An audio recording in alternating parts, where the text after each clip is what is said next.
TV. It is Tuesday night, September 29th, 9 p.m.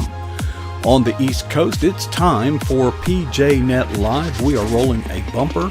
We have a first-time guest standing by in our green room. We are recording and we are streaming to multiple social media destinations, and our chat room is eagerly waiting. So let's switch to Studio 8 in 5, 4, 3, 2, 1.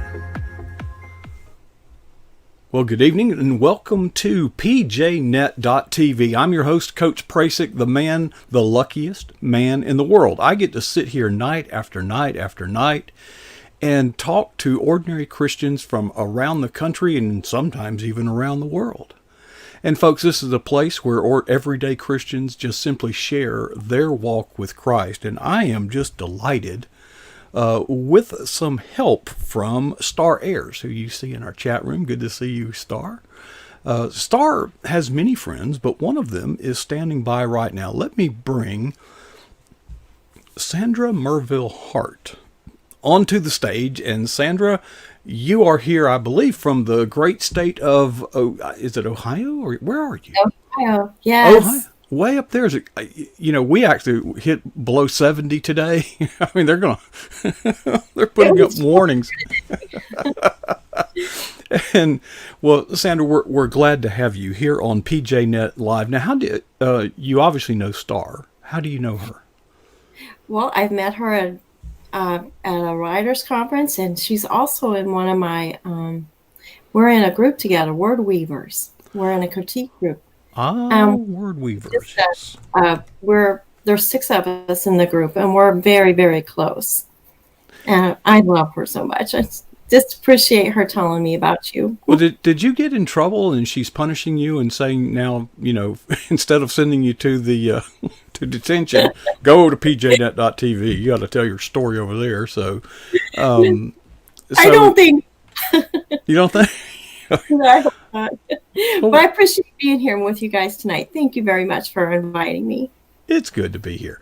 Now, Sandra, you have plenty that we could. You've got so many books. We won't be able to go over all of them. But Sandra, obviously, from your work that I've seen out there on Amazon and Facebook and all over, you're busy. You obviously hold. You sit in chairs of high places around the tables of influence and power and prestige, but you're really just an ordinary gal, right? I am. I'm just ordinary. Just so you didn't just start this journey. This journey goes back. Many times I find that there's been events going back in their first memories and in their childhood. What got you on this journey that has you presently sitting among such titans and giants in the industry? Well, my journey began when I was in elementary school. Actually, the first time that I went to a library was in 3rd grade, and my teacher took me, and that's what really started my interest in books. There were all these shelves lined with books, and I got to take one home and read it and bring it back and get another one. It was amazing. That began my love affair with books. Well, Sandra, that's a wonderful testimony, but I've read a lot of books. Many people have read a lot of books, but not many people write them. Well, no, but when I started reading, I remember that it was just magical. You enter a whole nother world. I remember asking the librarian, where do books come from? And she said, the stork brought them. Authors. She said, authors write them. And I said, authors? What are authors? And she said, they were people who write books. And I said, wow, I want to be a person who writes books. And that was when I didn't know it, but that was when I found my calling at the age of 8.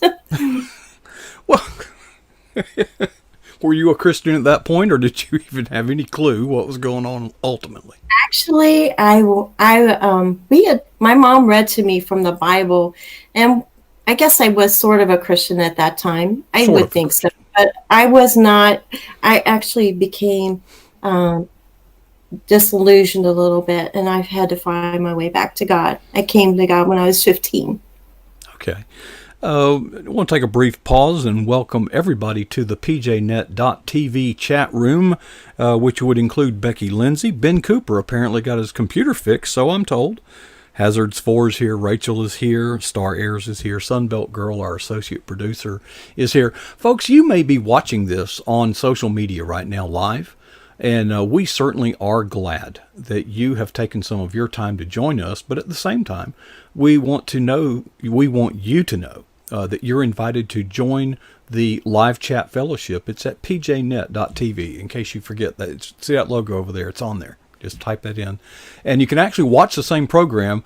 There are some wonderful people waiting to welcome you, and you'll probably make some new friends. And Becky's here with us. Do you know Becky by any chance, Lindsay? Out on the West Coast? Probably not. No, I didn't think so. Well, you have a new fan, and she's a Aw. good one to have. Hi, Becky.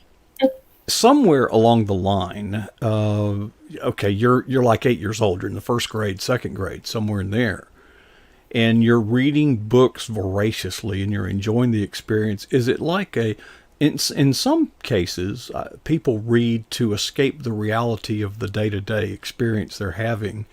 Is reading an escape for you? Oh, I think sometimes it is. You get to go into another world that author has created, and you meet new characters who can become friends by the end of the book. That's an amazing thing. I think it is. I don't always read just for escape. I read for pleasure, and I read to learn. I read for research. I'm a historical author, so I do a lot of research. Okay, so 8 years old, you're reading now. Again, a lot of people read, but very few people write, and very few of the people that write wind up being published. What spurred you? What happened? What made you say, I can do this? Well, really, I didn't believe I could, because I've had a problem with low self-esteem from the beginning. And I learned that people have a way of judging you, of putting you into a compartment, a box. I didn't realize how other people's opinions shaped me, kept me in a box that they created for me. When I actually wrote my first book when I was in sixth grade. It was called The Mystery of the Missing Diamond Ring. And I'm sure it was fabulous. But what it was a step on the journey. It was an accomplishment. I had an English teacher at that time who was, she was so happy that I was writing. She told me that she would read my book and critique it. But it sat on her desk for weeks. So she gave it to my homeroom teacher to read. He read it and gave it back to me without any comment. And I found the courage to ask him, what'd you think? And he said, I read it. Even at 12 years old, you know what that means. He didn't like it. Unfortunately, my parents didn't like it either. Not that they read the book. They didn't want me to pursue writing. My dad especially did not want me to do anything that would put me in the public eye. And he was afraid. He told me, you'll starve to death. Remember that. So between them, they managed to squash the self-esteem that I had managed to attain at the age of 12. I packed away that book and put it in a drawer, and I packed away that dream too. I allowed them to put me in a box, one labeled no talent with invisible ink. And that's how I felt. That hurt. So Yeah. But years passed. The stories never kept. They never stopped. I would get an idea, and I would have so much fun seeing it from start to finish. I would, in my imagination, it would play out.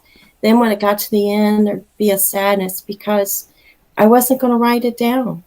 They had done such a great job of squelching my dreams that I never even thought about writing those stories. It took quite a while. I was in choir as an adult, and we would write devotions. We would share devotions about our weekly songs. And I used to do this. He encouraged everybody to do it. I was one who did. I loved it. I enjoyed it. And my friends said, you should submit these, get them published. So that was hard to do, but I took one and I submitted it. I never heard back. So I crawled back in my box. And I figured my dad was right. I'd never write books that folks wanted to read anyway. So it was the right thing to do to let it go. That's about the time that God started nudging me, reminding me of those childhood dreams. I had dozens of reasons to ignore his prompting, but the main one was I didn't believe in myself. I had no self-esteem, no idea of my own self-worth. But that didn't bother God. He kept nudging. He made me. He knew what he had put in me, and he knew what he could get out of me. And I think that it took me a while to learn that. But when I stepped out on faith and quit my job to pursue writing, one of my friends said, "What makes you think you can write?" And though that individual hadn't read my work, it still cut me to the core. It just reminded me of what my dad said, you'll starve to death. And I proved him right, because in the early years, there was nothing but rejection. And I thought about I should probably give up, but I didn't. I took writing classes. I went to writers' conferences. I made some wonderful friends. But about that time, my family situations were starting to demand a lot of my attention. Both my parents and my husband's parents were in declining health. And my parents in particular took a lot of time for me to help care for them. Then in the space of 1 month, my mom died and my father-in-law died. That was hard to write in the midst of all that grief, especially because my dad continued to decline. My heart kind of closed up, and the words were encased in ice. I had been writing my mom's story. She had Alzheimer's, and it was a really different story. I had been writing it in the months leading up to her death. One day my dad asked me to read it. He wanted to read it. I said, "This is going to hurt you." He was already grief-stricken, missing her so much. And he said that he wanted to read it anyway. I printed off the first chapter, and he read it, and he handed it back to me, and he said, "That's the way it happened." And that was confirmation to me that I took him back to those days. My writing did that.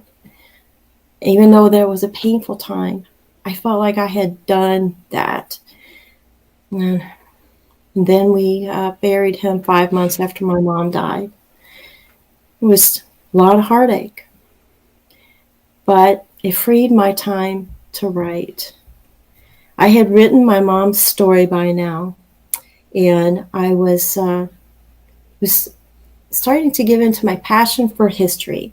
That wanted to emerge in my writing. So I began writing historical novels and pitching them to editors. they'd say, they'd take a look, but they'd reject them, and they'd say, keep writing and show me your next novel. To me, that still sounded like rejection. I didn't understand that, God had nudged me to write. Had I misunderstood? Did he really want me to? I mean, the temptation to stop, the temptation to climb back into that box that they had put me in so many years ago was so strong. Amazingly, though, the more rejections I received, the stronger my resolve to write grew. And that is not my personality, or it wasn't at that time. So God was already working on me. I signed with an agent, and she started to submit my proposals. We got some rejections, and then 5 rejections came in 1 week. That was tough to take. My heart just plummeted. I just didn't know if I could keep going. I was taunted by the memories of what my friend had said.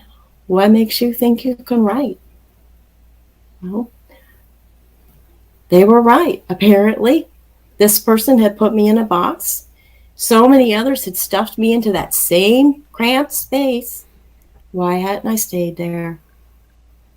My resolve, it teetered. I was on the fence. No one would they wouldn't miss my writing. They wouldn't miss me if I quit. And it seemed even God had abandoned me. My agent was the one who helped me. She convinced me to stay with it, stay the course, keep writing. And it was as if she talked me off of a ledge, so to speak, because I was ready to quit. Well, you'll starve to death. That's what my dad had said. Probably. Yet he had liked my mom's story. One of the few things that I wrote that he read. And should I try again? I dusted off my writing books, and I applied their advice to my recently rejected manuscript. Then I turned my attention to the Civil War. That's the period of our history that has fascinated me since childhood. The stories began to flow again, and as I began to write about that tragic era. My first book was published in 2014. It was a Civil War novella. My second book in 2017 was a Civil War romance novel. My third one, a Civil War romance novel the next year. By 2019, I had 5 books published.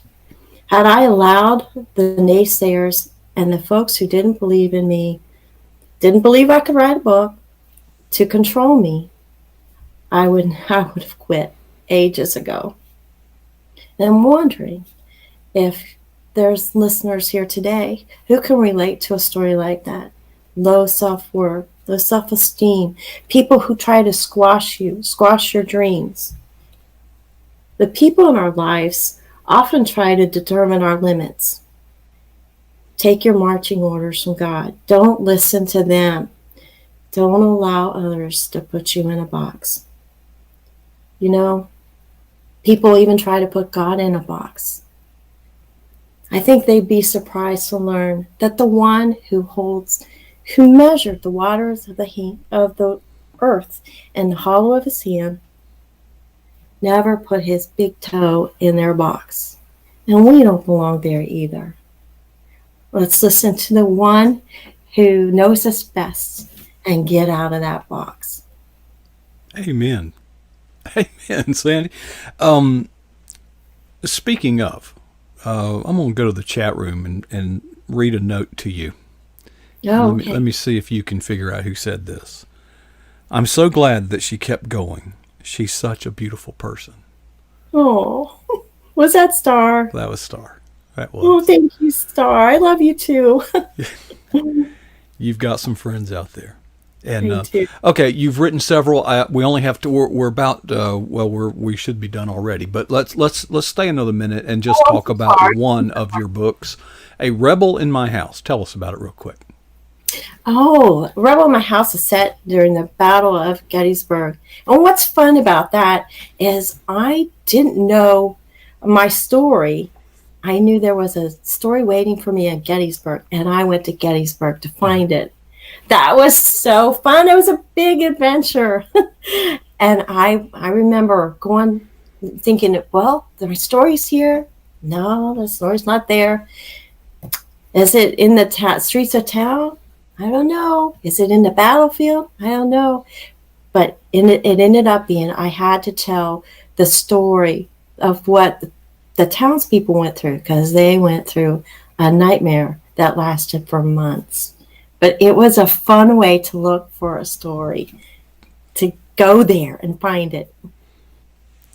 Well, it sounds fun. I've noticed in some of your work that you do actually travel on site to get as much background information and research from the locals and from the culture there. And it's been fun. I hope, Sandy, that the words you have spoken tonight, whether it's heard tonight or next week or next year, or whether they resonate into eternity, I hope that someone out there has heard your story and been inspired to hang in there, and hang in Yeah. there with bloody fingers and white knuckles as necessary. And your story is an inspiration. We appreciate you sharing that with us. Sandra, you're welcome at PJNet anytime. We're so glad you shared. Thank you so much for having me. I've enjoyed it. I've Oh, loved to meet you too. all right, Sandy.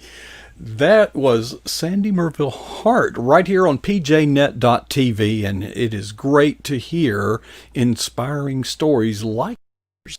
And you heard it here on PJNet.tv. But as good as that was, there is more coming.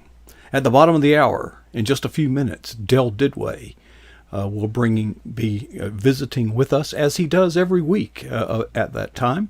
So I've got some work to do between now and then. What I would like to ask of you is that you ask yourself two questions and be honest in your own answer.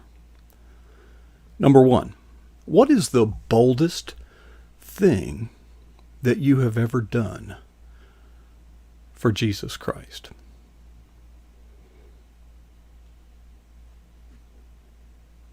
Number two,